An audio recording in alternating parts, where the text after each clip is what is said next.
You are listening to Hex, The Fall of Aethria, a Galleria Heritagio production. Our story continues with Chapter 3.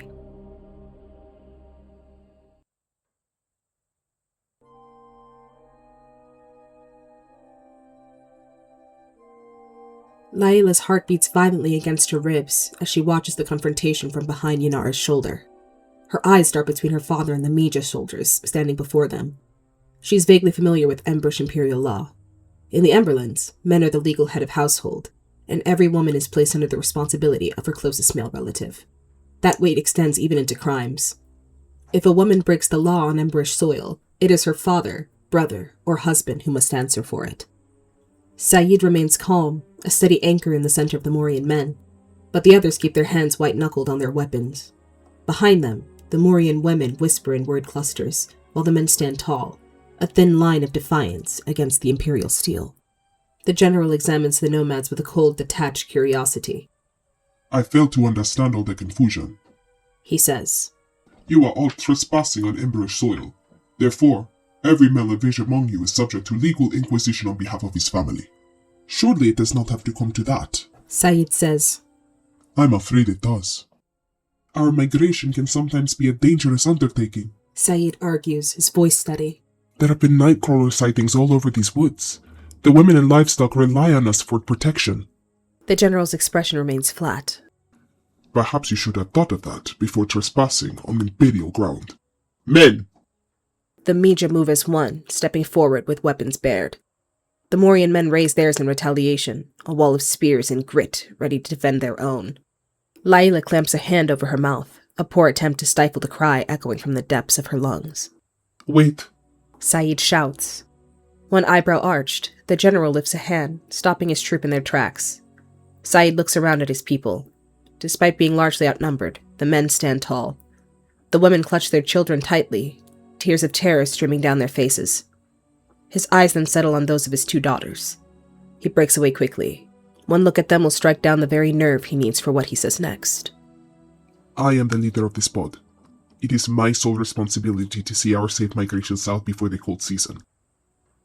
If you must make an arrest, take me." "Father, no!" Riemi starts. "Take me, Zaíd commands. and leave my people to vacate these woods." The general doesn't blink. The law states all eligible males are subject to adjudication. A thin, acrid stream of smoke reaches Layla's nose. She looks down in a panic. A small ember has erupted on the cuff of her tunic, eating into the fabric. She tries to subtly pat it away, but the spark is stubborn. She begins to hit her sleeve more furiously, the movement drawing Yanara's attention. "Hold the sun in your chest, sister," Yanara whispers. "Be stronger than your fear." Layla takes a shaky breath. She vigorously hits her sleeve, finally beating the ember into grey ash. Across the clearing, Zaíd scans the troop while the general's eyes travel from the men to the commotion among the women. Yanara quickly shifts, blocking Layla from the general's view. Zaíd glances at Remy, and his son steals a quick, terrified look back. "Layla," Remy whispers. Zaíd looks down at the ground, eyes squeezed shut for a heartbeat. When he looks back up at the general, the fight has left his posture. "All right, General. We will cooperate." Zaíd steps forward and throws a spear to the ground. It lands with a heavy thud in the dirt. "Come then. Let us drop our weapons to show good faith." "But father," Yanara cries. "Men, drop your weapons." Zaíd repeats. The Morian men look at their leader in disbelief, but at his firm nod, they reluctantly let their spears fall. "Thank you for your cooperation," the general says. "Men." The Mija soldiers swarm. They apprehend the Morian men, jostling them to the ground and binding their wrists with rough cord. Boys barely of age are ripped from their crying mother's grasps. A soldier kicks Zaíd behind the knees, forcing him headfirst into the dirt. Layla's eyes tear up as the air fills with the sound of weeping. Beside her, Yanara isn't crying. She's vibrating with fury. She stealthily unsheathes a blade from the waistband of her pants.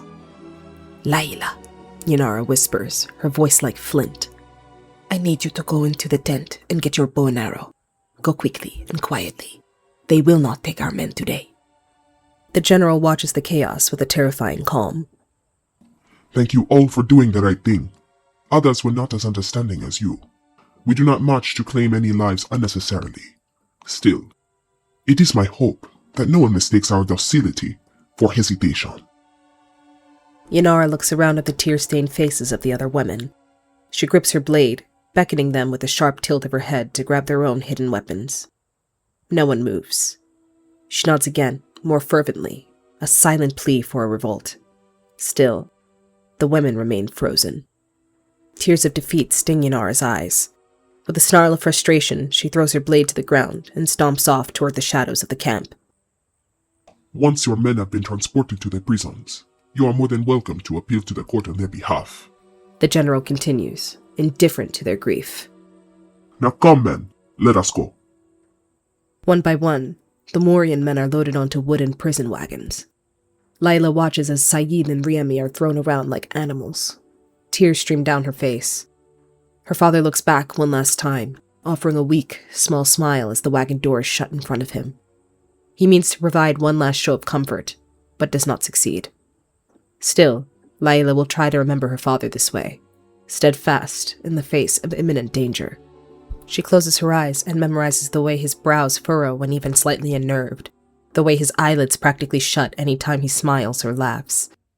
She'd always known one day she would say goodbye to her father. She never once imagined her father would be forced to say goodbye to her. We have reached our conclusion for today's chapter, but our story is far from over. If you have enjoyed your time in the realm, be sure to subscribe so that you never miss your summons when a new chapter arrives. For those who would look beyond the next horizon, the tale continues on Substack. The chapters yet to be recorded are already waiting there, should you wish to journey ahead. It is our hope to spread this tale to travelers far and wide, so if you know someone who might enjoy the journey, we invite you to bring them along. And until next time, remember, only those who know the law can tell when it has been broken.